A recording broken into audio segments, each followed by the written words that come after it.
जिनको भिंडी में स्वाद आता है, और दूसरे वो जिनको भिंडी में स्वाद नहीं, वो भिंडी के गुणों की वजह से भिंडी खाते हैं। होता है कि नहीं? कथा सुनने वाले भी इसी प्रकार दो प्रकार के लोग, एक तो वो जिनको कथा सुनने में रस आता है, एक वो जो कथा के माध्यम से कुछ जानना चाहते हैं, कुछ सीखना चाहते हैं, कुछ अनुभव करना चाहते हैं। दोनों प्रकार के लोग हैं। कथा आपकी नजरों को शिकारी की जगह पुजारी बना देती है। आप फिर जिसको देखोगे उसका पहले तो भाव ऐसा होता है कि सामने से कोई व्यक्ति सुंदर आ रहा है, हमसे ज्यादा बढ़िया दिख रहा है, तो मन में इच्छा होती है ये भगवान ने देखो इस पर कितनी ज्यादा कृपा कर दी, भगवान कोई बात नहीं, आज बेटा रज ले, अपना चेहरा दिखा ले, कल को तुझे भी बुढ़ापा आना है। मन में ऐसी भावना आती है, ये शिकारी बात है हमारी आंखों की। लेकिन कथा सुनने के बाद हम कैसे हो जाते हैं? हमारे नेत्र पुजारी हो जाते हैं। किसी को जब हम देखते हैं, उसकी सुंदरता को देखते हैं, तो मन में विचार करते हैं ये इतना सुंदर है, इसको बनाने वाले ठाकुर जी कितने सुंदर होंगे। और ठाकुर जी इतने सुंदर, वो ठाकुर जी जिन किशोरी जी के रूप माधुरी पर मोहित हो जाते हैं, वो किशोरी जी कितनी सुंदर होंगे। ये पुजारी तत्व है हमारी नेत्रों का। लिख लीजिएगा, कथा हमारे नेत्रों को पुजारी बनाती है। और यदि आपके नेत्र पुजारी नहीं बने हैं ना, तो तुमने कथा सुनी ही नहीं है। अभी भी शिकार कर रहे हो सब लोगों का, तो अभी भी कमी है। पुजारी बनो। तो माया के कारण हमको ठाकुर जी का दर्शन नहीं होता। धीरे धीरे धीरे जैसे जैसे आप मायावी वस्तुओं को अपने आप से दूर करने लगोगे, आपको कण कण में, आपको हर वस्तु में, आपको हर चीज में ठाकुर जी का दर्शन होगा। ठाकुर जी का दर्शन क्या है? हर वस्तु के गुण को देखना, यही ठाकुर जी का दर्शन। सब में गुण का दर्शन करना, यही ठाकुर जी का दर्शन। हमारे ब्रज में एक संत थे,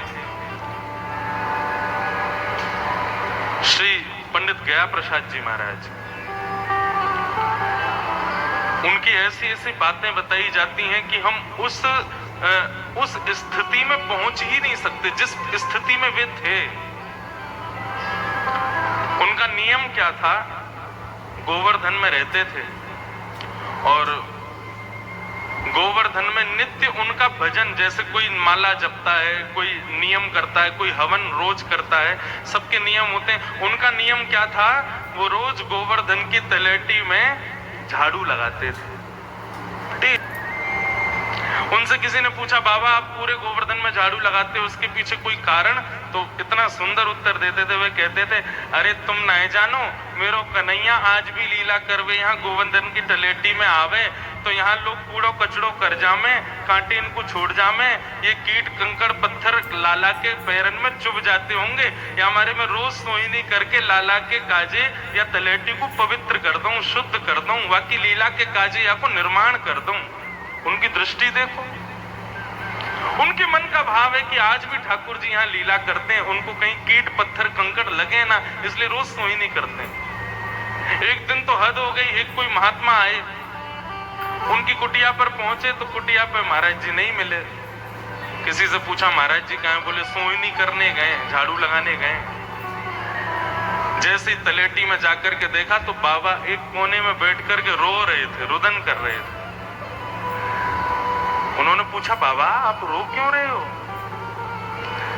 तो रोते रोते बोले ये कन्हैया इतनो उद्यमी है, इतनो शैतान है, माने ना है, मैं कितनों झाड़ू लगाए करके कीट कंकड़ पत्थरन को ने दूर करूं, ला करके मुट्ठी में भर के सबन को बीच में ही पटक दे, माने ही ना है, सबन को लाके बीच में ही डाल दे। हम लोगों की दृष्टि कहेगी देखो लोगों ने कितना कूड़ा कचरा कर रखा है, लेकिन उनकी दृष्टि क्या कहती है? कन्हैया माने ना है, मैं कितना साफ कर लूं, फिर तो यही गंदगी कर दे।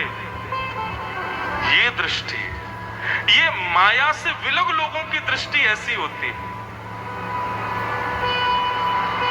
मायावी लोग किसी भी चीज का दोष मानवों को ही देते, किसी भी चीज में कुछ भी गलत हो या किसी का कोई निंदा स्तुति सब में मानव को देखते हैं। लेकिन माया से विलग जो भक्तगण होते हैं वो सब में ठाकुर जी का दर्शन करते हैं। उनके लिए अच्छा भी ठाकुर जी, एक मैया उनके फ्रैक्चर हो गया, फ्रैक्चर हो गया तो डॉक्टर ने प्लास्टर लगा दिया।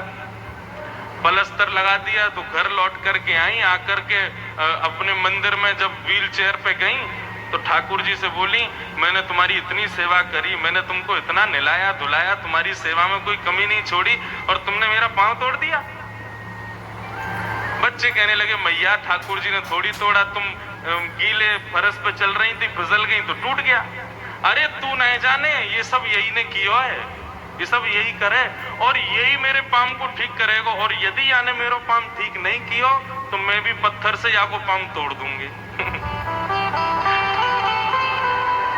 करना नहीं है ऐसा ठाकुर जी के साथ, लेकिन एक भक्त की दृष्टि कैसी होती है, उस सर्वम खलु इदम ब्रह्म, वो सब में ठाकुर जी हैं ही हैं, लेकिन उनको दिखते भी हैं, उनको अनुभव होता भी है कि हाँ ये ठाकुर जी की कृपा है, ठाकुर जी कर रहे हैं। तो माया जवनिका छन्न आज्ञा दोक्षजमव्ययम् न लक्ष्यसे मूढदृशा नटो नाट्य धरो यथा। और एक और उदाहरण दे रहे हैं, न लक्ष्य से मूढ़ दृशा नटो नाट्य धरो यथा। बोले ठाकुर जी की और हमारी लीला कैसी चल रही है, हमको ठाकुर जी दिखते क्यों नहीं है? क्योंकि ठाकुर जी और हमारा इस प्रकार का संबंध है जैसे कठपुतली का और कठपुतली को नचाने वाले का। कठपुतली को नचाने वाला पर्दे के पीछे रहता है, अपने हाथों में डोर बांध करके अपनी उंगलियों को चलाता है, उसी से कठपुतली नाचती है, गाती है, हंसती है, रोती है, सब लीलाएं करती है। दिखती क्यों नहीं है? क्योंकि बीच में एक पर्दा है। हमारी सारी क्रियाओं को क्रियान्वित वो कठपुतली चलाने वाला ही कर रहा है, लेकिन वो नहीं दिखता। देखने वालों को लगता है कि देखो कठपुतली नाच रही है, कठपुतली सो रही है, कठपुतली गा रही है। वास्तव में कठपुतली की सामर्थ्य नहीं है, सामर्थ्य तो उसको कोई और दे रहा है, वो दिखता क्यों नहीं है? क्योंकि पर्दा बीच में है। ठीक उसी प्रकार ठाकुर जी ही हमसे सब लीलाएं करवा रहे हैं, लेकिन हमको दिखते क्यों नहीं है? माया जवनिका छन्न, माया का पर्दा बीच में पड़ा है।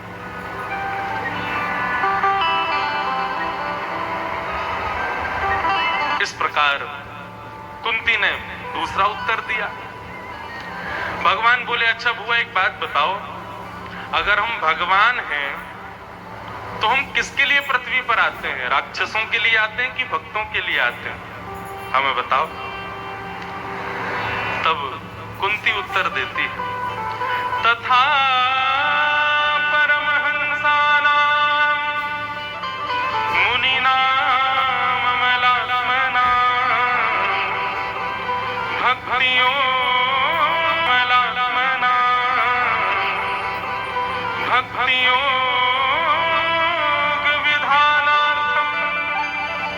कथम पश्येम स्त्रियं।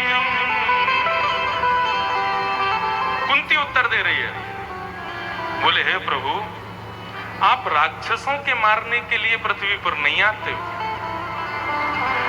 क्योंकि आप परब्रह्म परमात्मा हो। यदि आपकी इच्छा ना होना तो रावण का जन्म ही नहीं होगा। आपकी इच्छा ना हो तो कंस जन्म ही नहीं ले सकता। आप उनको जन्म देते हो ये पूरी लीला रचने के लिए, लेकिन पृथ्वी पर यदि आने की बात आवे तो आप राक्षसों के लिए नहीं आते हो, आप तो हम जैसे भक्तों के लिए आते हो, हम जैसे लोगों पर कृपा करने आते हो। आपका आगमन हम भक्तों के लिए हुआ है प्रभु। कुंती इतने विश्वास से कह रही है कि ठाकुर जी सामने बैठ के बड़े प्रसन्न हो रहे हैं, बड़ा आनंद आ रहा है ठाकुर जी को। भगवान बोले, बुआ आपने कहा कि आप मुझको जानती हो? बोले हाँ, मैं सब जानती हूँ आपके बारे में। भगवान बोले, थोड़ा हमें भी बताओ, हम कौन हैं? तो कुंती बोली, रुक जाओ, अभी सारे भेद खोल दूंगी। बोले खोलो जरा, बताओ तो सही हम कौन हैं। तो कुंती कहती है कि कृष्णाय वासुदेवाय देवकी नंदनाय च नंद गोकुमाराय गोविंदाय नमो नमः।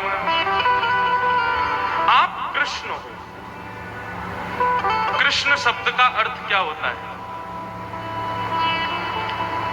कृष्ण भूवाचक शब्द है।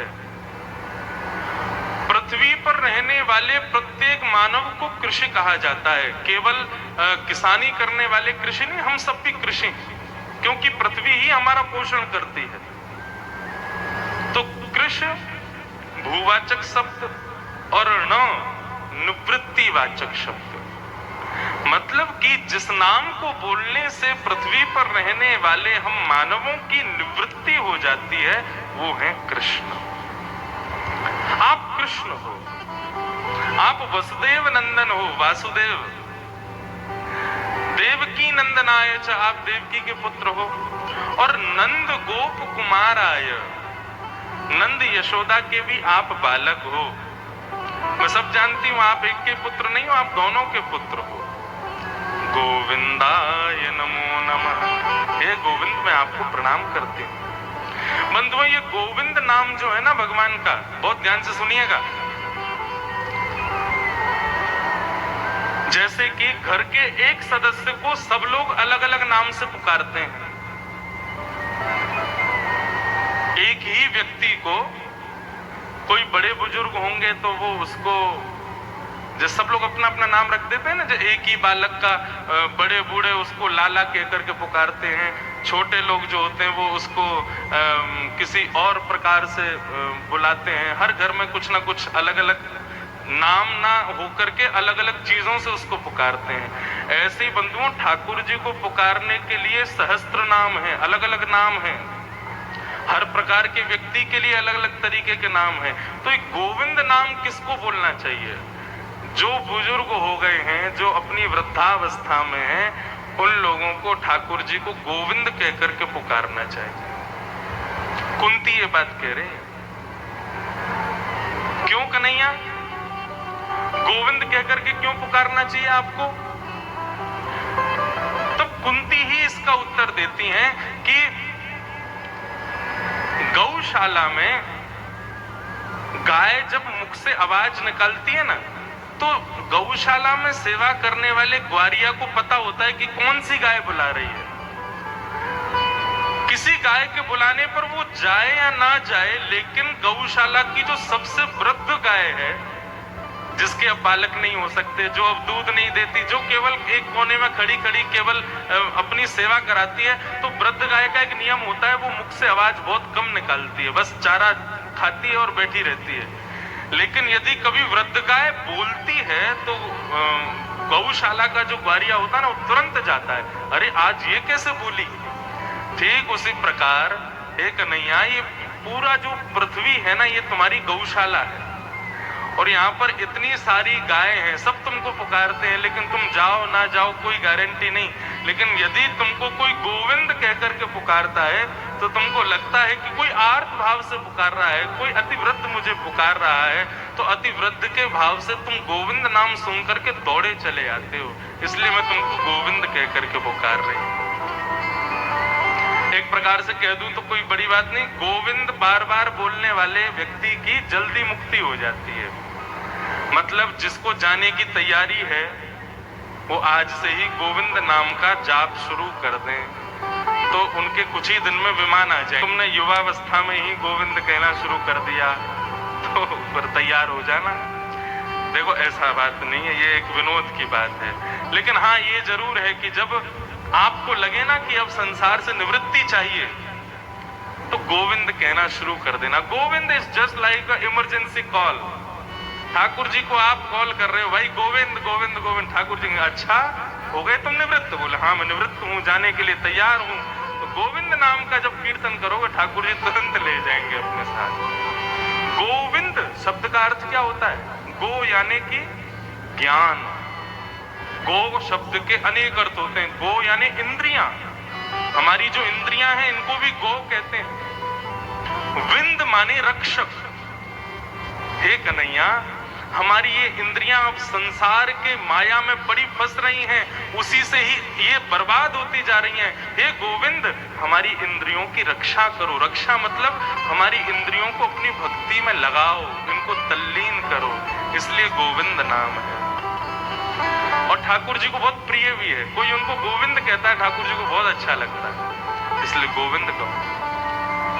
गोविंद गोविंद गाइए रे, भजो राधे गोपाल कृष्ण गाइए।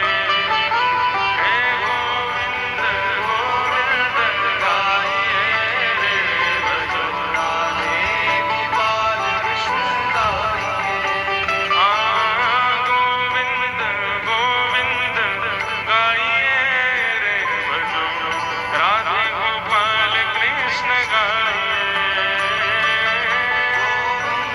गोविंद गाइए रे, भजो राधे गोपाल कृष्ण गाइए। मुरली मनोहर गाइए रे, भजो मीरा के श्याम सुंदर गाइए।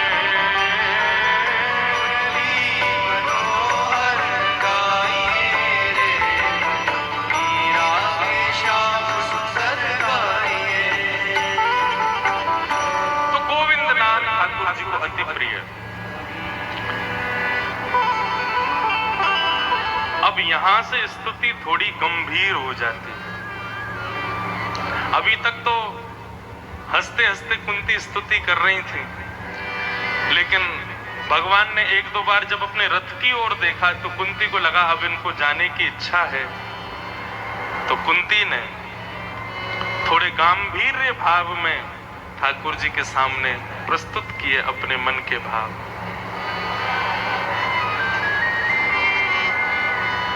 यथा ऋषिकेश खलेन देवकी, कंसेन रुद्धार्ति चिरं सुचार्पितम्, विमोचिताहं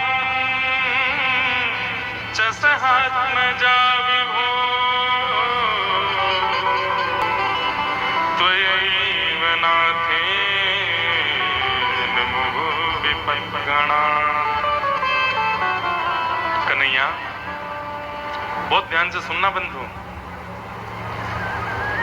कुंती कह रही है कन्हैया केवल तुम मेरे हो। आहा, कुंती की ये स्तुति केवल एक शब्द की वजह से सर्वश्रेष्ठ है भागवत में, और वो शब्द क्या है? त्वयैव नाथेन। भगवान को सबसे ज्यादा पीड़ा कब होती है पता है? जब कोई भक्त कहता है कि मैं अनाथ हूं। पूज्य पिताजी महाराज कथा में गाते हैं,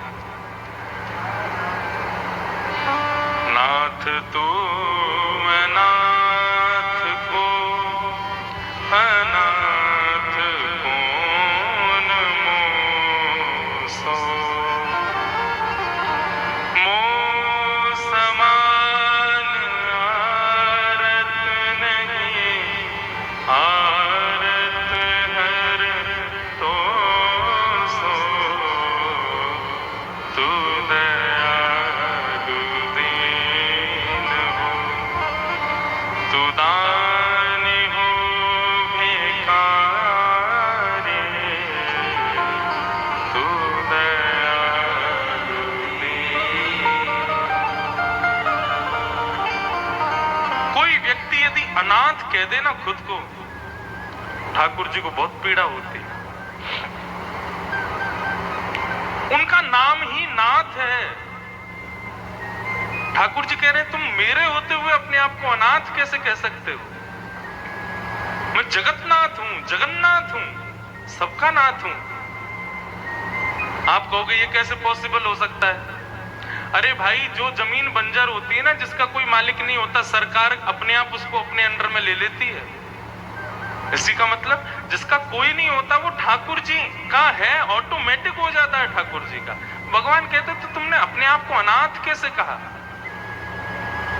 लेकिन कुंती भगवान से कह रही है त्वयैव नाथेन मुहुः विपद्गणा। हम लोग कहते हैं कि ठाकुर जी हमारे हैं, लेकिन कुंती की बात में थोड़ी सी डिफरेंस है, थोड़ा सा हमसे अलग है। क्या कि कुंती ये नहीं कह रही ठाकुर जी हमारे हैं, वो कह रही है केवल ठाकुर जी हमारे हैं, बाकी और कोई हमारा नहीं। और हम किसको अपना कहेंगे? संसार में हमारा और दूसरा कोई नहीं है, केवल ठाकुर जी हमारे हैं। त्वयैव नाथेन मुहुर्विपद्गणात्, ये शब्द त्वयैव नाथेन, इस बात ने ठाकुर जी का मन हरण कर लिया।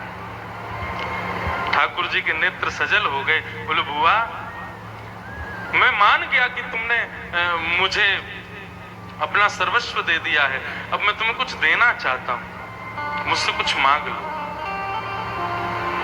कुंती ने कहा पहले वचन दो, जो मांगूंगी सो दोगे। भगवान बोले वचन की क्या बात है, हम कह रहे हैं हम देंगे। बोले नहीं नहीं नहीं, पहले वचन दो। भगवान ने वचन दिया, जो मांगोगी सो देंगे। बोले एक नहीं 3 बार बोलो, देंगे देंगे देंगे। भगवान बोले देंगे देंगे देंगे, अब बोलो क्या चाहिए। कुंती कह रही है अपनी झोली फैला करके ठाकुर जी के सामने, और क्या मांग रही है ठाकुर जी से? विपद सन्तु न तत्र तत्र जगद्गुरो भवतो दर्शनं यस्या अपुनर्भव दर्शनम्। कन्हैया, यदि आप मुझे कुछ देना चाहते हो तो एक ही वरदान दे दो। क्या? इस संसार में जितने भी बड़े से बड़े दुख हैं ना, जितने बड़े से बड़े कष्ट हैं ना, वो इस कुंती के जीवन में आकर के डेरा जमा ले, ऐसी कृपा कर दो मुझ पर। भगवान स्तब्ध हो गए। हुआ ये क्या मांग रही हो तुम? कष्ट मांग रही हो, दुख मांग रही हो। मुझसे आज तक किसी भक्त ने ये नहीं मांगा। संसार के लोग मांगने की लिस्ट खत्म नहीं होती उनकी, और आज तुझे जब पता ही चल गया कि मैं साक्षात ईश्वर हूं, मुझसे मांगने का जब समय आया और अपना जीवन देखा तूने, बचपन से आज तक तू कभी सुखी नहीं रही। हमेशा तेरे जीवन में कष्ट बना रहा, हमेशा तेरे जीवन में दुख बने रहे। कल ही तेरे बच्चों ने महाभारत का युद्ध जीता है, युधिष्ठिर राजा बन गया है हस्तिनापुर का, अब जीवन में सुख आया है, तो तू मेरे सामने झोली फैला करके कह रही है कि मुझे कष्ट दे दो। क्यों? कुंती का उत्तर सुनकर के द्वारिकाधीश के नेत्र सजल हो गए। कुंती कहती है कन्हैया, तुम मानते हो कि कल तक मेरे जीवन में बहुत दुख थे। हाँ, मैं मानता हूं कल तक तुम्हारे जीवन में बहुत दुख थे, लेकिन कल महाभारत युद्ध के बाद मेरे जीवन में अब सुख आ गए हैं। बोले हाँ, अब तुम्हारे पुत्र राजा बन गए, वनवास खत्म हो गया, तुम्हारा जो हस्तिनापुर है वो तुमको वापस मिल गया, अब जीवन में सुख ही सुख है। कुंती ने कहा कन्हैया, कल तक जीवन में दुख थे ना, तुम हमारे साथ खड़े थे, और आज जब हस्तिनापुर मिल गया तो तुम हमें छोड़ के द्वारिका जा रहे हो। वो सुख नहीं चाहिए जिसमें तुम छोड़ के चले जाओ, वो दुख बार बार चाहिए जिसमें तुम संग खड़े रहो हमारे। बंधुओं, ये संसार के लोगों का नियम है कि वो ठाकुर जी की स्मृति, ठाकुर जी का याद कब ज्यादा करते हैं? जब बहुत कष्ट में होते हैं। जीवन में जब सुख आता है तब ठाकुर जी की स्मृति नहीं होती। लेकिन मैं एक बात कह दूं, जो दुख में सुमिरन कर रहा है ना ठाकुर जी का, वो स्वार्थी है, लेकिन जो सुख में भी ठाकुर जी का स्मरण करता है वही ठाकुर जी का प्रेमी है। बस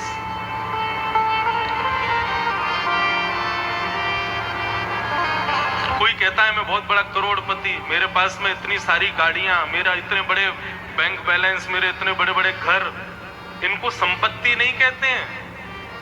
कोई कहे कि मेरे साथ तो बुरा ही बुरा होता है, मेरी माँ चली गई, मेरे पिता चले गए, मेरी पत्नी छोड़ के चली गई, मेरे बच्चे पढ़ते लिखते नहीं, आदि आदि सब दुखी, इनको दुख नहीं कहते। वास्तव में सुख और दुख क्या है सुन लीजिए। विपदो नैव विपदः संपदो नैव संपदः, विपद विस्मरणं विष्णोः संपद नारायण स्मृति। बहुत वैभव होना, आप धनवान नहीं माने जाओगे, बहुत कष्ट में होना, आप दुखी नहीं माने जाओगे। विपत्तियों को विपत्ति नहीं कहते, संपत्तियों को संपत्ति नहीं कहते। भगवान की याद बने रहना ये सबसे बड़ी संपत्ति, और भगवान को भूल जाना इससे बड़ी कोई विपत्ति नहीं हो सकती, इससे बड़ा कोई दुख नहीं हो सकता। हरि स्मृति हमारे जीवन में रहे बस। बंधुओं देखो, इस कथा के बाद में ऐसा तो है नहीं कि यहाँ पे ठाकुर जी प्रकट हो जाएंगे, आप सब लोगों को मिल जाने वाले हैं, ऐसा कुछ नहीं होने वाला। केवल एक चीज आप अपने साथ लेके जाओगे, वो है इस कथा की स्मृति, इस कथा की यादें, इस कथा के अनुभव। ये अनुभव, ये यादें, ये स्मृतियां ही आपको ठाकुर जी के पास पहुंचा देंगे। अगर ये स्मृति विस्मृत हो गई ना, उस दिन को सबसे काला दिन मानना, उस दिन को सबसे बड़ा दुख वाला दिन मानना कि हम ठाकुर जी को भूल गए, हमने ठाकुर जी को याद नहीं किया। आज कुंती कह रही है, कन्हैया मुझे दुख दे दो, क्योंकि दुख में तुम साथ रहते हो, दुख में तुम्हारा अनुभव होता है कि तुम पास बैठे हो। दुख में एक आशा रहती है तुमसे, क्या पता तुम हमको यहां से निकाल दो, तुम हमको यहां से बचा लो। लेकिन सुख आने के बाद में ना अपने आप पर अहंकार हो जाता है कि अरे मैंने सब कर लिया, मैं तो यहां से भी निकल जाऊंगा, अरे ये कौन सी बड़ी बात है, इसको तो ऐसे कर दूंगा। सुख में ही अभिमान आ जाता है, लेकिन दुख में हम तुम्हारी तरफ समर्पित हो जाते हैं कि हे प्रभु रक्षमाम, मेरी रक्षा करो। इसलिए कन्हैया मुझे सुख नहीं चाहिए, मुझे फिर से दुख दे दो, ताकि मेरा कन्हैया मेरे पास रहे, मेरा लाला मेरे साथ रहे। ये बात कहना हुआ कि ठाकुर जी ने दौड़ करके कुंती को अपने हृदय से लगाया। हुआ, मैं तुझे वचन देता हूं, तो जब नेत्र बंद करके मेरा ध्यान करेगी, मैं प्रकट होकर के तुझे दर्शन दिया करूंगा। तो जब मुझे बुलाएगी तब मैं तेरे पास आया करूंगा। कुंती ने भगवान की स्तुति गाई। कुंती पर ठाकुर जी ने कृपा की। भगवान रथ पर फिर बैठ गए, बोले अब मैं जाऊं द्वारिका। कुंती बोली हम कैसे रोक सकते हैं, आप हमें छोड़ के जा रहे हो तो हमें ऐसा लग रहा है हमारे प्राण निकल के जा रहे हैं, तो हमें तो यह लग रहा है कि द्वारिका के लोग आपके बिना जी कैसे रहे। बंधुओं कभी साउथ जाए ना आप लोग, तो एक मेरे कहने से एक जगह जाइएगा। केरला में एक जगह है, उसका नाम है त्रिशूर। और त्रिशूर में ठाकुर जी का, गोपाल जी का एक मंदिर है, गुरुवायूर। आप एक बार दर्शन करने जाएंगे तो आपको हर वर्ष लगेगा कि मैं जाऊं।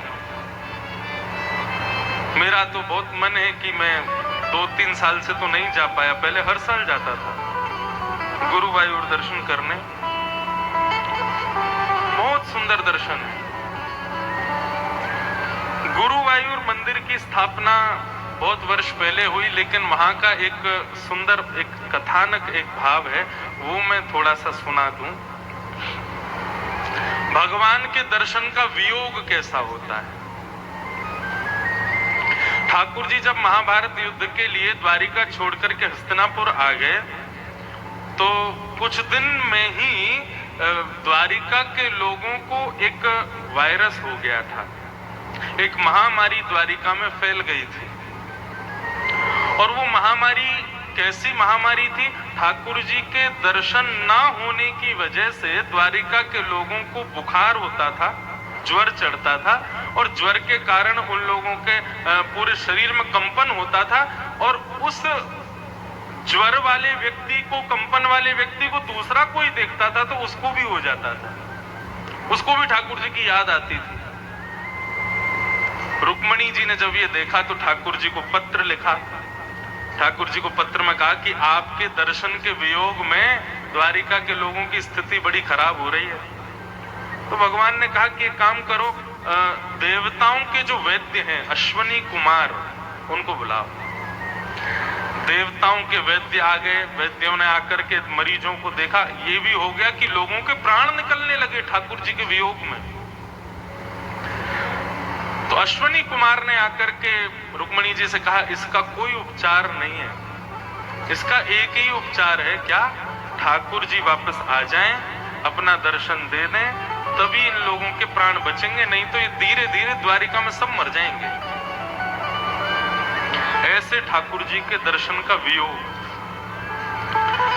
तब ठाकुर जी महाभारत युद्ध प्रारंभ होने से कुछ दिन पहले हस्तिनापुर से वापस आए द्वारिका, और जैसे ही द्वारिका आए तो द्वारिका में ठाकुर जी के प्रवेश करते ही जितने भी लोग ज्वर में थे सब स्वस्थ हो गए, सब आनंदित हो गए, सब ठीक हो गए। सबने ठाकुर जी को जाकर के प्रणाम किया।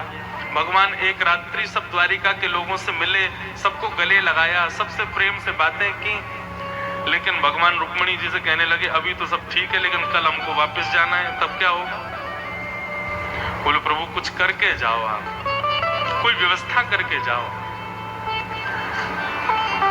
ठाकुर जी चाहे तो अनेक रूप धारण कर सकते हैं, लेकिन ठाकुर जी एक विचित्र लीला है। कर्तुम अकर्तुम अन्यथा कर्तुम समर्थ ईश्वर, भगवान शब्द की डेफिनेशन है ये। जो नहीं करने वाले काम को भी कर देवे और जो करने योग्य काम को भी ना करे, वही ईश्वर है। जो आसानी से हो सकता है उसको तो करेंगे नहीं, और जो बिल्कुल आसान नहीं है उसको अधबद के करता है, वही ईश्वर है। भगवान चाहे तो दो रूप धारण कर लें, एक से द्वारिका में रहे, एक से हस्तिनापुर, लेकिन नहीं, ठाकुर जी ने समुद्र के किनारे बैठ करके रेत का ही अपना एक स्वरूप बनाया, और स्वरूप बना करके बाल स्वरूप बनाया, छोटा स्वरूप, और उस स्वरूप को बहुत देर तक टकटकी लगा के देखते रहे। तब ठाकुर जी के नेत्रों से ही शक्ति उस स्वरूप में प्रकट हो गई, और वो स्वरूप चलने लगा, फिरने लगा। ऐसी स्थिति हो गई कि द्वारिकापुरी में नन्हे बाल कृष्ण प्रकट हो गए। लोगों के घरों में माखन की चोरियां होने लगी, दही लूट लूट के खाने लगे, घर घर जाकर के ऊधम मचाने लगे। जैसी लीला ठाकुर जी ने ब्रज में की, वैसी लीला द्वारिका में होने लगी उस स्वरूप के माध्यम से। द्वारिका के लोग उस स्वरूप में इतने व्यस्त हो गए कि अब उनको ठाकुर जी की याद नहीं आ रही, वो उस स्वरूप के संग ही खेलते हैं पूरे दिन। ठाकुर जी बोले, अब सब ठीक है, अब मैं जाता हूं वापस। तब ठाकुर जी वापस आए, महाभारत युद्ध कराया, आदि आदि सब लीला हुई। अब वो स्वरूप कहां है? ठाकुर जी जब अपनी लीला पूरी करके पृथ्वी से वापस जाने लगे, तब ठाकुर जी ने कहा, मेरे जाते ही द्वारिका डूब जाएगी, और मेरा एक स्वरूप द्वारिका में विद्यमान है, वो भी डूब जाएगा। इसलिए ठाकुर जी ने पवन तने, पवन को ही बुलाया, वायु को, वायुदेव को आमंत्रित किया, और गुरु बृहस्पति को बुलाया। गुरु बृहस्पति से कहा कि भारत की भूमि पर कोई दिव्य स्थान ढूंढो, और पवन देव से कहा कि मेरे उस स्वरूप को ले जाकर के जहां बृहस्पति बतावे वहां जाकर के स्थापित कर दो। वो स्वरूप मैं कलयुग के लोगों को प्रदान करना चाहता हूं, ताकि उसके दर्शन करके उनके हृदय के पाप, संताप और उनके हृदय का प्रेम जो है वो प्रकट हो जाए, पाप सब नष्ट हो जाए। मैं चाहता हूं उस स्वरूप को आप इस पृथ्वी पर विद्यमान कर दो। तब गुरु बृहस्पति ने अपने शास्त्रों का अवलोकन करके एक दिव्य स्थान को दक्षिण भारत में खोजा, और पवन देव, वायुदेव ने उस स्वरूप को ले जाकर के वहां स्थापित किया, और दोनों ने मिलकर के उनका प्रथम अभिषेक किया। नाम रखने की बारी आई तो दोनों ने अपने नाम को ही मिलाकर के उनका नामकरण कर दिया। गुरु बृहस्पति ने स्थान ढूंढा, पवन ने ले जाकर के उनको विराजमान किया, वायु ने ले जाकर के विराजमान किया, तो ठाकुर जी का नाम पड़ गया गुरु वायु। इतना सुंदर मंदिर है, इतना दिव्य मंदिर है, और सबसे विशेष है वहां की शयन आरती। शयन आरती का केवल मैं आपको वाक्य बता दूंगा ना तो आपके रोए खड़े हो जाएंगे। शयन आरती में क्या होता है कि उस मंदिर के चारों तरफ 1 लाख से ज्यादा दीपक हैं। उन दीपकों को प्रज्वलित किया जाता है, और फिर जैसे ये खंबे लगे ऐसे एक रस्सी बांध दी जाती है, उसके पीछे सारे दर्शनार्थी खड़े हो जाते हैं। बीच में मंदिर है और मंदिर का आंगन पूरा खाली। तब वहां पर 5 हाथी आते हैं, 2 आगे 2 पीछे, एक बीच में। अद्भुत श्रृंगार होता है उन हाथियों का, ना जाने कितनी मालाएं पहनते हैं, पैरों में भी उनके कुछ घुंघरू वगैरह बंधे होते हैं, जब वो चलते हैं तो उनके नाद भी होते हैं।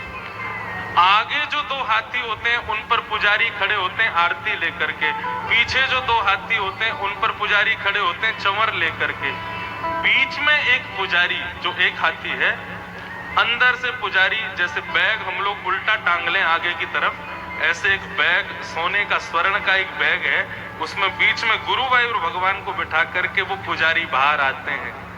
उनके बाहर आते ही हाथी बैठ जाता है, वो उसके ऊपर चढ़ जाते हैं और जैसे ही हाथी खड़ा होता है आगे वाले पुजारी आरती करने लगते हैं, पीछे वाले पुजारी उनकी चंवर डुराने लगते हैं। और ये स्टेबल होके आरती नहीं होती, घूमते घूमते आरती होती है ठाकुर जी की। इतना सुंदर लगता है, कोई लाइट नहीं, कोई प्रकाश नहीं, वो 1 लाख दीपक जल रहे हैं, उन्हीं के प्रकाश में ठाकुर जी का दर्शन होता है। ऐसा अद्भुत दर्शन। हमें तो एक बार मन करी कि ठाकुर जी को चुरा के वृंदावन ले जाएं, ब्रज के ही हैं लाला, तो वहीं जाके इनकी सेवा करें। जीवन में उनका दर्शन जरूर करना, बंधुओं को भी समय मिले तो। बहुत सुंदर स्वरूप है। तो ठाकुर जी का विरह कैसा है? कुंती बोली हम आपको रोक ही नहीं सकते, हम ये सोच रहे हैं कि हमारी ये हालत है तो द्वारिका के लोगों की क्या हालत होगी, प्रभु आप प्रस्थान करो, जाओ। भगवान रथ में बैठ करके जैसे ही आगे निकलने लगे, सबको देख करके प्रणाम करने लगे, तभी दूर खड़े थे युधिष्ठिर जी, अपने हस्तिनापुर के मुकुट को अपने बाम अंग में दबा करके और खूब जोर जोर से रो रहे थे। भगवान बोले क्या हो गया युधिष्ठिर, तुम क्यों रो रहे हो? युधिष्ठिर जी अपने स्थान से ही कहने लगे मुझे नरक जाने से अब कोई नहीं रोक सकता। भगवान बोले क्यों जाओगे नरक में? बोले मैंने महाभारत युद्ध किया, कितनी माताओं को विधवा करवा दिया, कितने बालकों को अनाथ करवा दिया, मैंने पूरी कुरुक्षेत्र की नगरी को खून से रंगित कर दिया, अपने भाइयों को मार दिया, अपने गुरुजनों को मार दिया, अपने प्रियजनों को मार दिया, मुझे नरक जाने से कोई नहीं रोक सकता। भगवान ने रथ का चाबुक फिर से खींचा, रथ को खड़ा किया, फिर उतर गए। भगवान बोले क्या करें अब हम, ये लोग जाने नहीं देंगे ऐसे। ठाकुर जी बोले अब युधिष्ठिर को ज्ञान नहीं दे सकता मैं, अर्जुन को यही सेम डिट्टो जो युधिष्ठिर को अब हो रहा है ना, यही अर्जुन को हुआ था युद्ध करने से पहले। भगवान कह रहे हैं क्रिया को करने से पहले सावधान हो जाओ तो तुम श्रेष्ठ हो, लेकिन क्रिया जब हो जाती है, जब वो काम हो जाता है, उसके बाद सिर पकड़ करके बैठे हो मैंने ऐसा क्यों कर दिया। भगवान कहते हैं ये सबसे बड़ी गलती है, सबसे बड़ी भूल है तुम्हारी।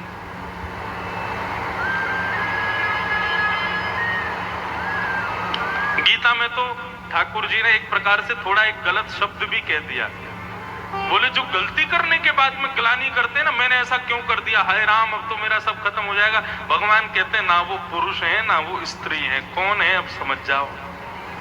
बोले ऐसा विचार नहीं, या तो कार्य करने से पहले ही सावधान हो जाओ, और यदि कार्य कुछ गलत हो गया है तो उसके बाद क्या करना चाहिए। बोले आत्मग्लानि एक बार करो, लेकिन उसी क्षण संकल्प ले लो अब ऐसा कभी नहीं करूंगा, ये उचित है।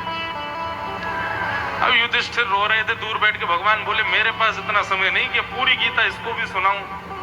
अब तो एक ही व्यक्ति है जो इसको ठीक कर सकता है, कौन? जहां भगवान फेल होते हैं वहां भक्त पास हो जाते हैं।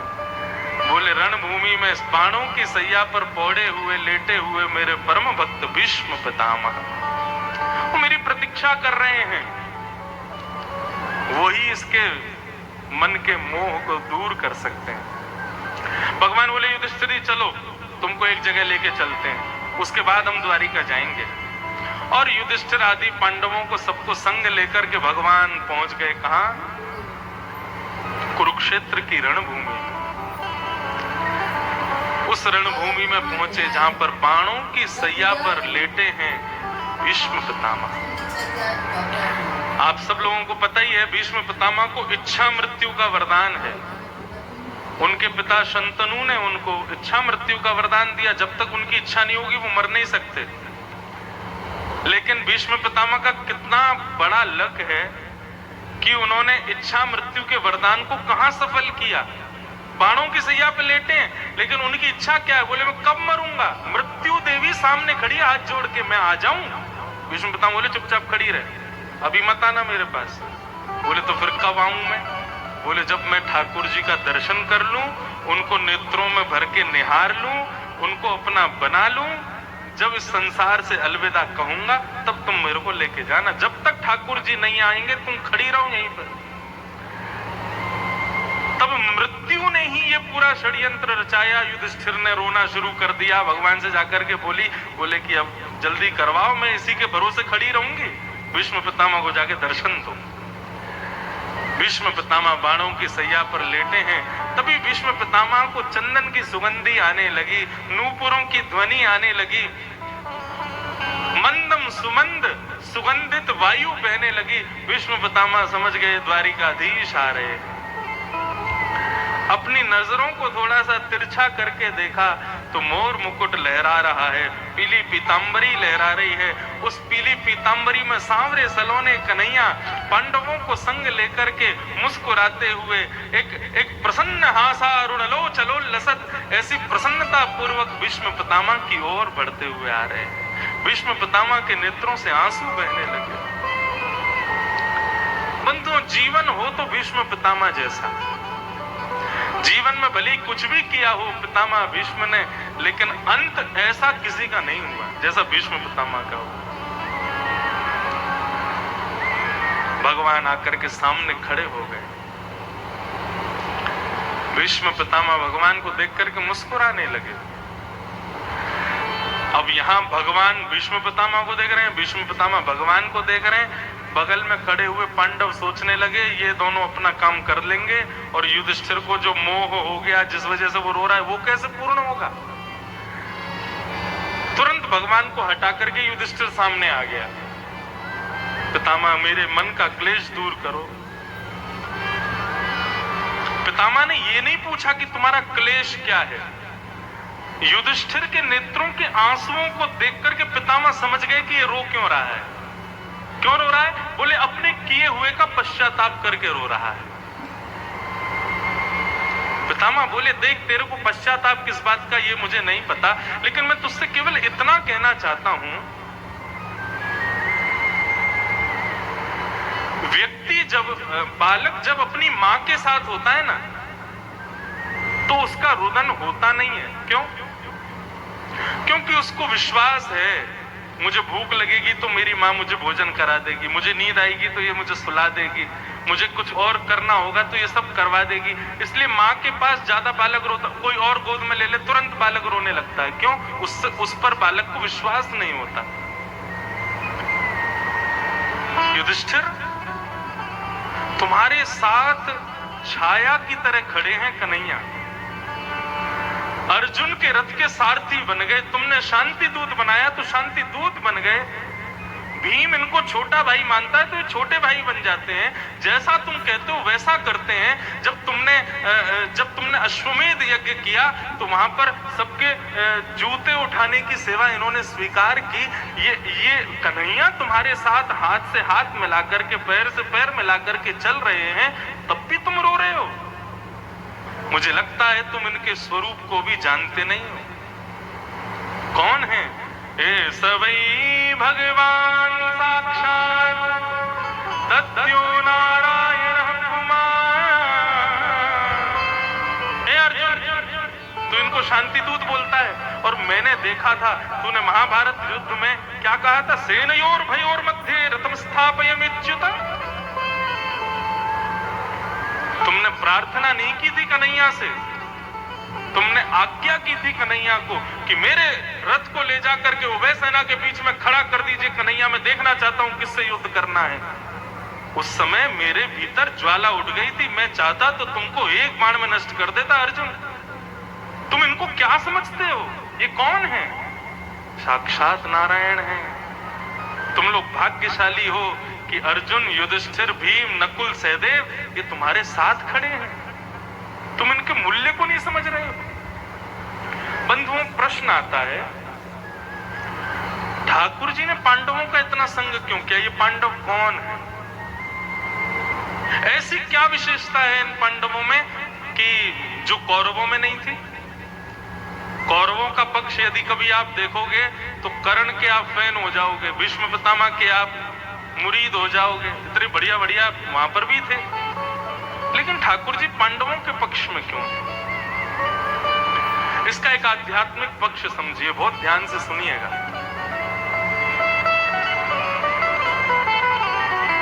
मैं अपनी कथा में समझाता हूं, लेकिन और बढ़िया से समझ आए इसलिए ध्यान से सुनो। युधिष्ठिर, भीम, अर्जुन, नकुल, सहदेव, ये 5 भाई।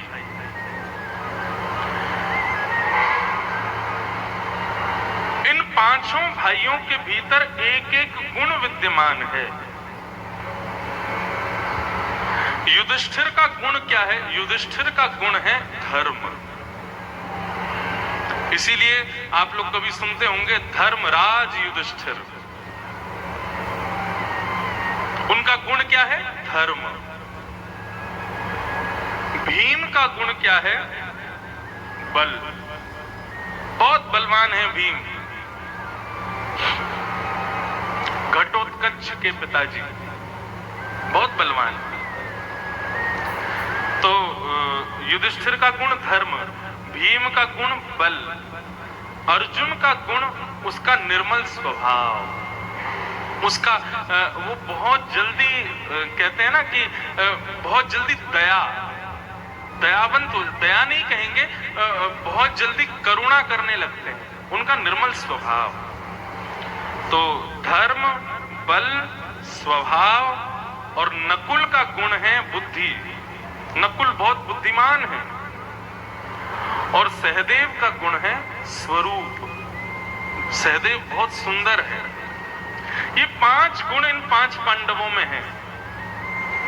बंधुओं, ये 5 गुणों में से एक एक गुण हमारे भीतर भी है। हम में से किसी के अंदर धर्म है, किसी के अंदर बल है, किसी के अंदर स्वभाव अच्छा है, किसी के अंदर बुद्धि बहुत है, किसी का स्वरूप बहुत सुंदर है। हमारे पास पांडव तो हैं, लेकिन इन पांडवों की एक ही पत्नी है। और वो पत्नी कौन है? द्रौपदी। द्रौपदी का गुण क्या है? कल ये हमने सुना था, जो अपने बालकों की हत्यारे को जीवित छोड़ दे, ऐसी द्रौपदी कौन है? दया की देवी, दया। कहने का अभिप्राय, आपके पास यदि धर्म है, यानी कि युधिष्ठिर है, लेकिन दया नहीं है, तो आपका धर्म व्यर्थ है। जो लोग धर्म के नाम पर अधर्म करते हैं, पशुओं को मार देते हैं, ना जाने उल्टे सीधे क्या क्या काम करते हैं, वास्तव में उनके अंदर दया नहीं है, तभी तो ये सब कर रहे हैं। धर्म के साथ दया होनी चाहिए। युधिष्ठिर के साथ में द्रौपदी होनी चाहिए। बल के साथ में दया होनी चाहिए, यानी कि भीम के साथ में द्रौपदी। यदि आप बलवान हो और दयावान नहीं हो, तो आप बेचारे हल्के पतले आदमी को तो कुछ समझोगे ही नहीं, उसको उठा उठा के फेंकोगे।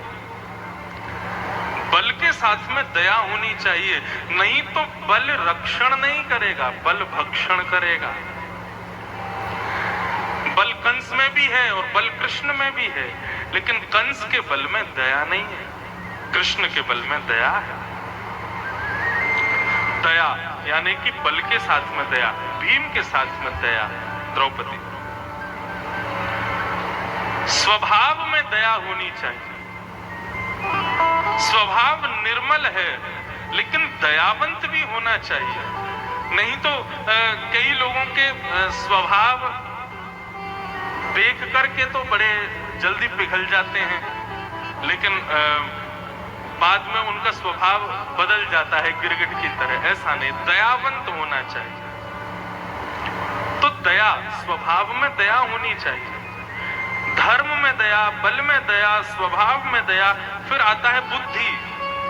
आप बहुत विद्वान हो, लेकिन आपके भीतर दया नहीं है, तो सामान्य कोई व्यक्ति जिसको इतनी नॉलेज नहीं है, आप उसको कुछ समझोगे नहीं, उसको कुछ कभी समझाओगे नहीं, हमेशा उसको मूर्ख कहते रहोगे, हमेशा उसको नीचा दिखाते रहोगे। इसलिए ज्ञान के साथ भी, बुद्धि के साथ भी दया होनी चाहिए, यानी कि नकुल के साथ में द्रौपदी। और अंतिम है रूप के साथ में दया होनी चाहिए। आप बहुत सुंदर हो, भगवान ने बड़ी फुर्सत में आपको बनाया, लेकिन आपके भीतर यदि दया नहीं है तो आप रूप गर्विष्ठ हो जाओगे, आपको रूप का अहंकार हो जाएगा।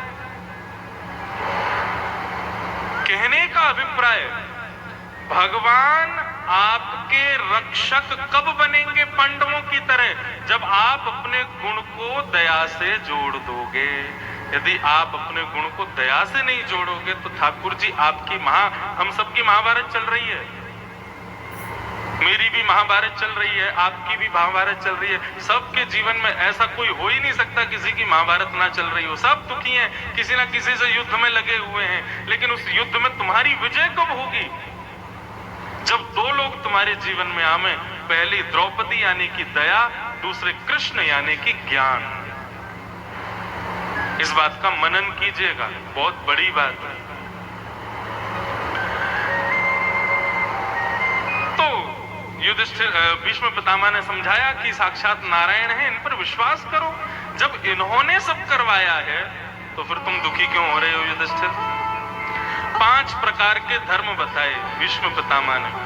दान धर्मान, राज धर्मान, मोक्ष धर्मान, विभागस, स्त्री धर्मान, भगवत धर्म, समास न्यास योग। 5 धर्म हैं। सबसे पहला दान धर्म, वो मैंने आज पहले ही बता दिया। उसके बाद आता है दान धर्मान, राज धर्मान। राज धर्म से हमारा कोई मतलब नहीं, हम पॉलिटिशियन है नहीं। बस राज धर्म का इतना समझ लो।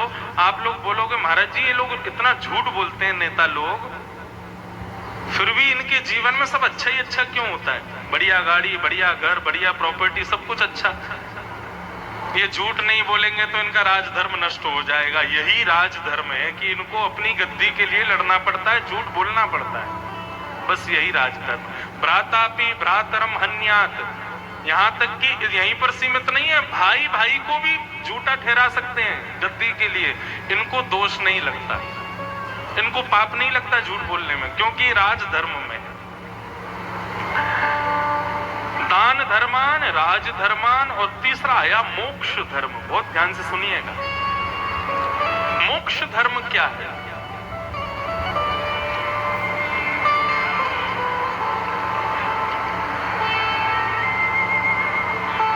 बारी मृथे घृत होत वरु, सिकताते वरु तेल, बिनु हरि भजन न भवत रही, यह सिद्धांत अपेल। मोक्ष सबको चाहिए, सब चाहते हैं कि हम मुक्त हो जाएं, हमें मोक्ष मिल जाए, हम इस संसार से मुक्त हो जाएं। देखो बंधुओं, एक मेरी बात सुनिएगा। जो लोग ऐसा सोचते हैं मरने के बाद मुक्ति मिलती है, बहुत गलत सोचते हैं। आप जीते जी मुक्त हो सकते हो। कैसे? अपने कर्तव्यों से निवृत्ति, अपने लोक धर्मों से निवृत्ति, अपने सांसारिक कर्मों से निवृत्ति, अपनी बौद्धिक चिंता से निवृत्ति और अपने शारीरिक धर्मों से निवृत्ति, यही मोक्ष है। आपका दिमाग चिंता करना बंद कर दे। आप किसी को अच्छा लगेगा, किसी को बुरा लगेगा, मेरा ये कर्म, ऐसा विचार करना छोड़ दो।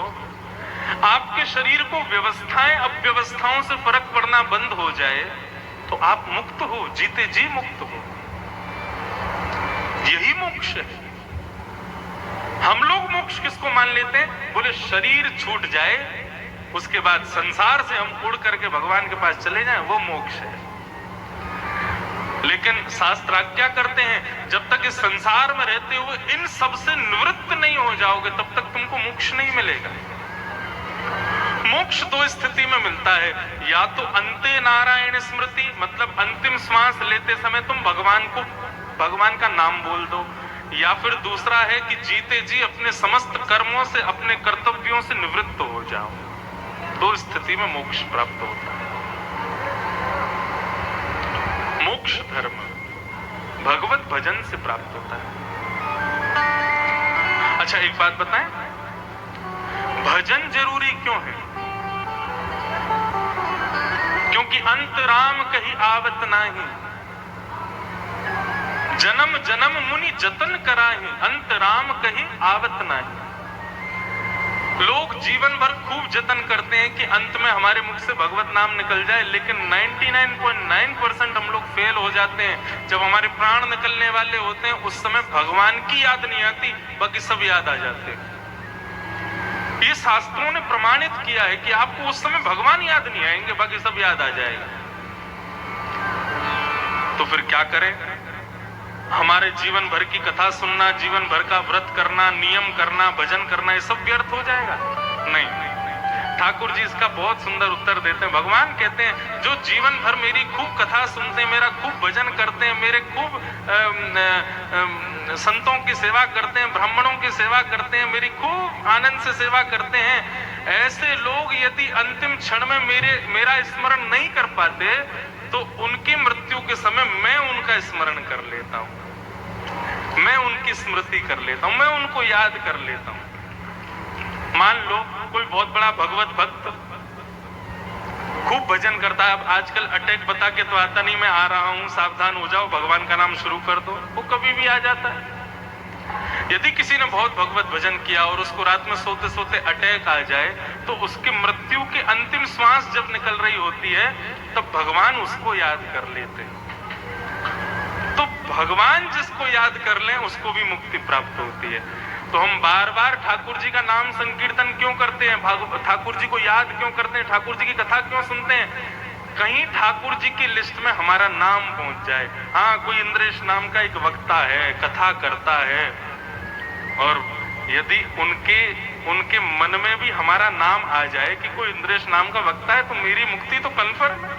हम इसीलिए तो भजन कर रहे हैं, इसीलिए तो कथा सुना रहे हैं, इसीलिए कथा सुन रहे हैं कि ठाकुर जी हमको याद कर लें। दो स्थितियां हैं, या तो तुम उनका स्मरण करो या वो तुम्हारा स्मरण कर ले। तुम उनका स्मरण कर सकते हो क्योंकि वो परम सत्ता है, लेकिन वो तुम्हारा स्मरण करें इस लायक तो बनो, इस योग्य तो बनो कि वो तुमको याद करें। ऐसा नहीं है भगवान याद नहीं करते, कितनों को याद किया, कितनी कथाएं बताई जाती हैं। ठाकुर जी ने अपने भक्तों को याद किया, अपने भक्तों को स्मरण किया, अपनी भक्तों की स्मृति की। तुकाराम जी, नामदेव जी, मीराबाई, इन सबको ठाकुर जी ने याद किया, इनकी स्थिति में याद किया, वह मुक्ति। तो ये मोक्ष धर्म, दान धर्म, राज धर्म, मोक्ष धर्म। अब चौथा आता है स्त्री धर्म। स्त्रियों का धर्म क्या है? एक ही धर्म एक ही व्रत नेमा, काया वचन मन पति पद प्रेमा। बंधुओं, एक व्यक्ति ने मुझसे प्रश्न किया, महाराज जी इन 5 धर्मों ने भीष्म पितामह ने पुरुषों को क्यों नहीं बताया, स्त्रियों को क्यों बता रहे हैं कि स्त्री धर्म क्या है, पुरुष धर्म क्यों नहीं बताया? क्योंकि भीष्म पितामह भी हमें लगता है कि वुमेन एम्पावरमेंट को बढ़ावा नहीं देते। उन्होंने भी स्त्रियों को ही समझा कि उन्हीं को ही समझाने की जरूरत है, ऐसा नहीं है। देखो बंधुओं,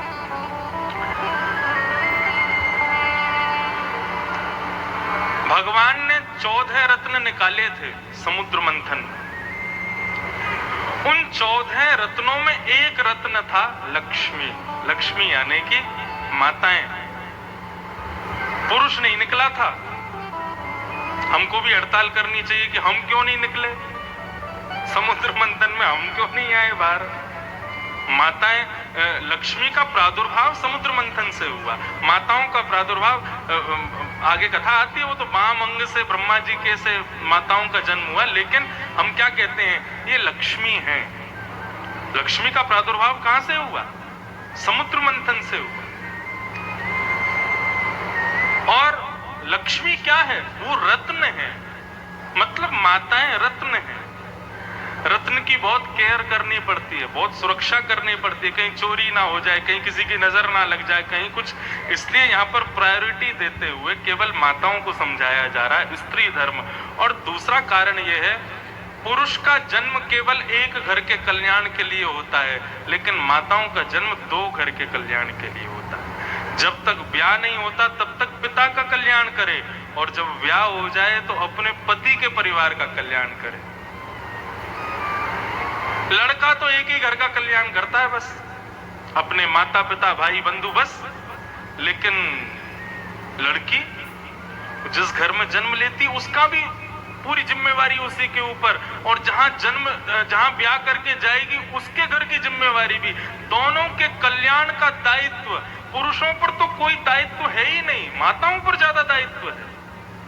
इसलिए भीष्म पितामह जाने से पहले सोच गए पुरुषों को तो क्या समझाएं, ये तो एक ही घर के कल्याण के लिए आए हैं, जिनसे 2 का कल्याण हो उनको समझा चलूं। इसलिए स्त्री धर्म बता रहे हैं, और स्त्री धर्म बताते हुए क्या कह रहे हैं, देखो पति को सर्वस्व मानो, लेकिन तद्बंधूनाम च कल्याणम। तुम्हारा जन्म किसके लिए हुआ है? तुम्हारा जन्म कल्याण करने के लिए हुआ है, केवल ब्याह से पहले पिता का, ब्याह के बाद पति के परिवार का। इसलिए केवल पति को ही सर्वस्व मान करके और जेठ जेठानी को गाली दो, जोरानी को डंडा मारो, सास ससुर को कुछ मानो ही मत, ऐसा नहीं। जब पति के घर में जाओ तो उसके पूरे परिवार का कैसे कल्याण हो, कैसे हित हो, ये लोग कैसे सद्गति को प्राप्त हो, ये तुम्हारी बुद्धि होनी चाहिए। इस प्रकार से भीष्म पितामह ने स्त्रियों का धर्म बताया। दान धर्म, राजधर्म, मोक्ष धर्म, स्त्री धर्म, और अंतिम आया भागवत धर्म। वैसे तो इसका प्रवचन अंतिम दिन होता है कथा में, लेकिन आज ही थोड़ा सा कह दें। बंधुओं, भागवत धर्म क्या है?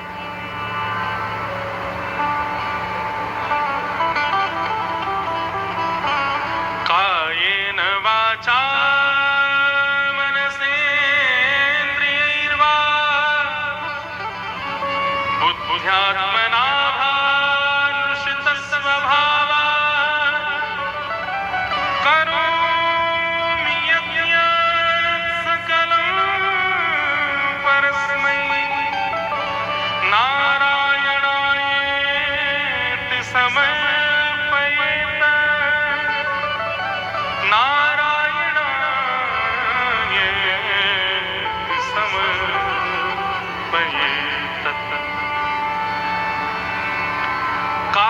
वाचा, अपनी काया से, अपनी वाणी से, कायेन वाचा मनसेन्द्रियैर्वा, अपनी काया से, अपने मन से, अपनी इंद्रियों से, अपनी बुद्धि से, अपने स्वभाव से तुम जो कुछ भी अच्छा करते हो, जो कुछ भी श्रेष्ठ करते हो, उसका श्रेय अपने पास मत रखा करो, उसका श्रेय ठाकुर जी को दे देना।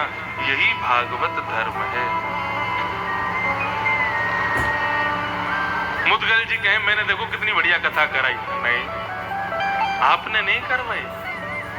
वास्तव में टेंट वाले बन के ठाकुर जी आए थे, लाइट वाले बन के भी ठाकुर जी आए थे, माइक वाले भैया भी ठाकुर जी हैं, सारे गंधर्व हमारे ठाकुर जी हैं, सारे पंडित जी हमारे ठाकुर जी हैं, और तो और व्यास भी ठाकुर जी हैं। ये सब ठाकुर जी करवा रहे हैं। ऐसी विचारधारा रख लेना मात्र ही भागवत धर्म है। मैं कोई भी सत्क्रिया अपने स्वतंत्र स्वभाव से कर ही नहीं सकता। मैं जो कुछ भी कर रहा हूं या जो कुछ भी मेरे द्वारा सत्कर्म हो रहा है, ये सब ठाकुर जी की कृपा है, इतना मान लेना मात्र ही भागवत धर्म है। अच्छा, अब ये तो रही एक बात, अब दूसरे तरीके से समझो। जैसे पैसे मिलने के बाद में खर्च हो जाते हैं ना, ऐसे पुण्य आने के बाद पुण्य भी खर्च होते हैं। आपने ओमकारेश्वर में जाके जल चढ़ाया, महाकाल भगवान को जल चढ़ाया, द्वारिकाधीश का दर्शन किया, जगन्नाथ भगवान का दर्शन किया, बद्रीनाथ की यात्रा की, रामेश्वरम की यात्रा की, तो इनका पुण्य इकट्ठा हो गया। पुण्य कैसे खर्च होता है? आपकी कहीं प्रशंसा हो रही हो, आपका कहीं यश गाया जा रहा हो, आपके बहुत नाम, यश, वैभव, कीर्ति, ये सब पुण्य को खर्च करते हैं। आपकी बहुत प्रशंसा आदि कहीं पर हो रही हो, यश का गान हो रहा हो, बहुत वैभव आपका बढ़ रहा हो, तो ये सब किसके बदले होता है? पुण्यों के बदले होता है। इसलिए भागवत धर्म क्या कहता है? भगवान के श्री चरणों को बैंक बना लो और जो कुछ भी पुण्य करो भगवान के चरण रूपी बैंक में जमा करते रहो, उसको वहां से निकालो मत। क्योंकि हम पुण्य को यदि अपने पास रखेंगे तो खर्च हो जाएगा, इसलिए ठाकुर जी को देते रहो। तो उसका प्रभाव क्या होगा? बोले जब आपका अंतिम समय आएगा तो अंतिम समय ठाकुर जी अपने चरणों में जब देखेंगे कि इसने सारे पुण्य मेरे चरणों में अर्पित कर दिए, तो आपके यदि कोई पाप होंगे, कोई रुकावटें होंगी मोक्ष में, तो ठाकुर जी उन सब रुकावटों को उस पुण्य से नष्ट करते हुए आपको अपने श्री धाम की प्राप्ति करा देंगे। ये दूसरा कारण। बात समझ में आई कि बाउंसर चली गई? नहीं आई ना समझ? दो तीन लोग इस हिला रहे हैं, एक बार और सुनो। अच्छा चलो एक दृष्टांत से समझाते हैं। एक महाराज जी थे वृंदावन में, उनके पास कोई जाता, जाकर के कहता बाबा मेरो कल्याण कैसे होएगा मुझको बताओ। बाबा कहते बैंक में कितने रुपए हैं? तो वो अपनी पासबुक चेक करता, बोले बाबा 5 लाख रुपए हैं। तो डंडा लेके भागते, 5 लाख में कल्याण करेगा अपनो? केवल 5 लाख रुपया? वो आदमी वहां से भाग गया। बोले कि भाई बाबा तो बड़े उद्दंड हैं, मारने के लिए भाग रहे थे पीछे। मतलब इनका कहने का भाव ये है कि बैंक में जब पैसे ज्यादा होंगे तब कल्याण होगा। 2-4 साल में उसने और पैसे कमाए, खूब पैसे हो गए। तो बाबा के पास जाकर के कहा बाबा मेरा कल्याण कैसे होएगा? बाबा बोले बैंक में कितने रुपए हैं? बोले बाबा पहले 5 थे, अब 25 लाख कर लिए। बाबा फिर डंडा लेके भागे, 25 में कल्याण करेगा अपनो? बोले अरे भैया हमको तो लगता है कल्याण के लिए 1-2 करोड़ रुपए चाहिए होंगे। उसने और बैंक बैलेंस बढ़ाया, फिर से गया, महाराज जी अब तो कल्याण करो। बोले कितना कर लिया? बोले अब 1 करोड़ हो गया। तो फिर डंडा लेके भागे। अंत तो गत्वा उनके चरण पकड़े व्यक्ति ना, बोले बाबा कोई लिमिटेशन नहीं है क्या? 5 से 25 पहुंच गए, 25 से 1 करोड़ पहुंच गए, अभी भी कल्याण नहीं होगा, कितने कमाऊं? बाबा बोले तू मेरी भाषा समझाई नहीं। मैंने ये पूछा तूने कितना कमाया? कमाया केवल धन नहीं जाता, भगवान का नाम भी कमाया जाता है। यदि तू मुझसे कहता कि बाबा मैं रोज ठाकुर जी का 1008 नाम जप करता हूँ, मैं रोज ठाकुर जी का 108 बार नाम जप करता हूँ, मैं रोज ठाकुर जी को इतनी बार स्मरण करता हूँ, तो मैं बताता तेरा कल्याण कैसे होगा। तू अपनी बैंक बैलेंस बता रहा, उससे कल्याण थोड़ी होगा। ठीक बंधुओं, उसी प्रकार कल्याण का मार्ग क्या है? हम जो कुछ भी करें वो सारा पुण्य, जैसे ये कथा करवाई, कथा करवाने के बाद हाथ में जल ले लो और जल लेकर के बस इतना कहना नारायणाय समर्पयामि, मैंने जो कुछ भी किया इन सब का पुण्य मैं ठाकुर जी को अर्पित करता हूं, ठाकुर जी को प्रदान करता हूं। यही है भागवत धर्म। अपनी श्रेष्ठ क्रियाओं का श्रेय अपने पास ना रख करके ठाकुर जी को प्रदान कर दे।